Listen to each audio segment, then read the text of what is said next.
I'm coming to you guys today with my Lock and Key series review.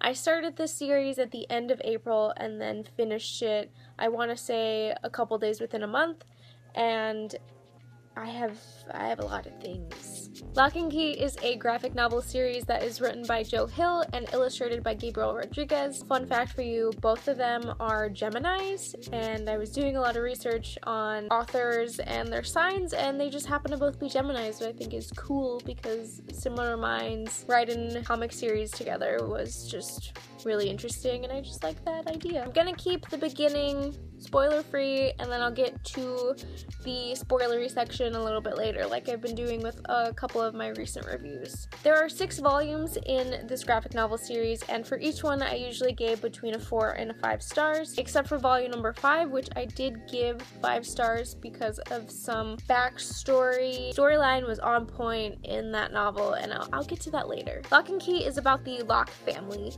who lived on a farm, and it was the 3 children and then the father and the mother, and then the father gets murdered. This happens in like the first scene, no spoilers, and they decide that they're gonna go back to the house that the dad was raised in because they didn't have anywhere else to go. This house is very mystical, magical sort of stuff going on. It's all about these children finding out about these keys that are within the house and Lock and Key. My overall thoughts on Lock and Key is that it is a dark, very well thought out series that had a lot of twists I didn't see coming.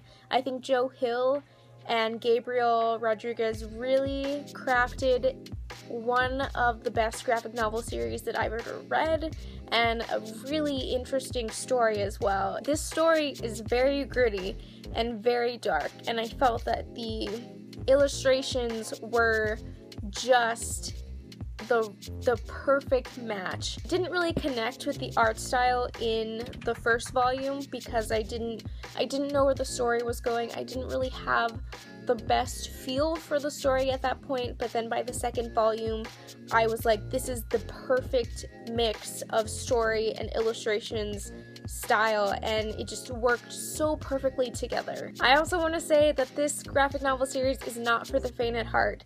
It is very gory, very bloody. There are scenes that will kind of make you squeamish a little bit. I know I had a coworker who told me that she read the first volume and was like, this is way too dark for me, way too gory, and I was like, I can see where you're coming from. The story is also crafted in a way that the backstory and certain subplot lines really work together and really mesh well into the story. It's not just like, oh, random backstory.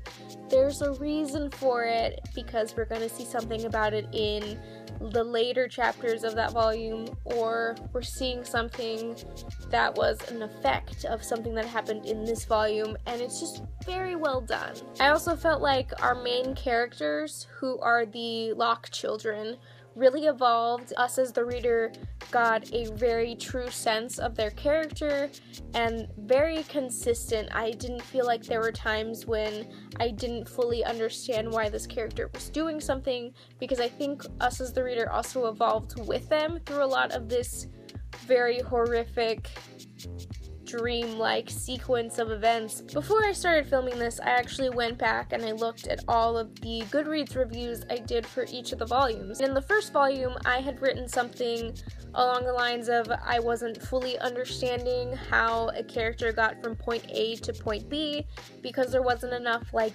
inner dialogue. But as the series progressed, I found that I really enjoyed that part of the story the best.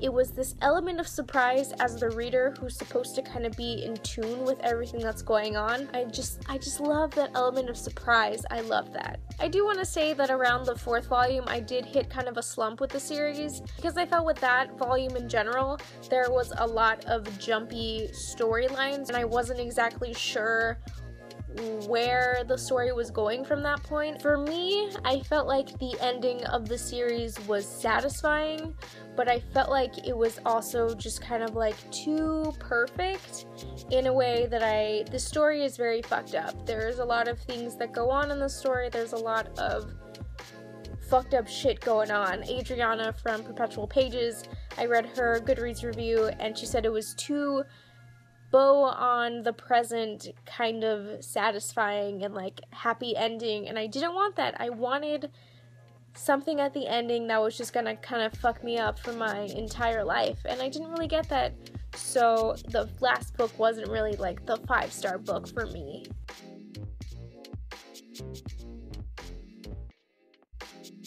One main kind of spoilery bit at the end of the 5th volume, because the 5th volume was so great to me because of that backstory of the kids and the cave, and that scene was done so brilliantly. I love that Tyler and his sister used the time key to see into the past, but it also made it so that this backstory wasn't just haphazardly appear out of nowhere.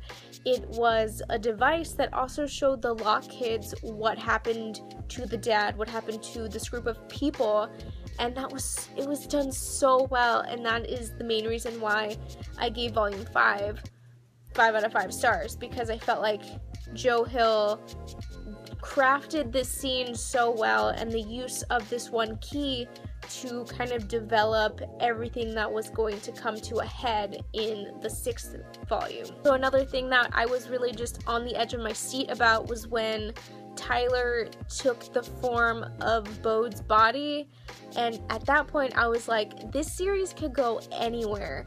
I have no idea what Joe Hill is gonna do, and I love that. I loved that our main antagonist became one of our protagonists, and we only saw Bode in kind of like the spirit form, and he was essentially kind of dead, and it was crazy. Was I the only one that was like, whoa, this is happening?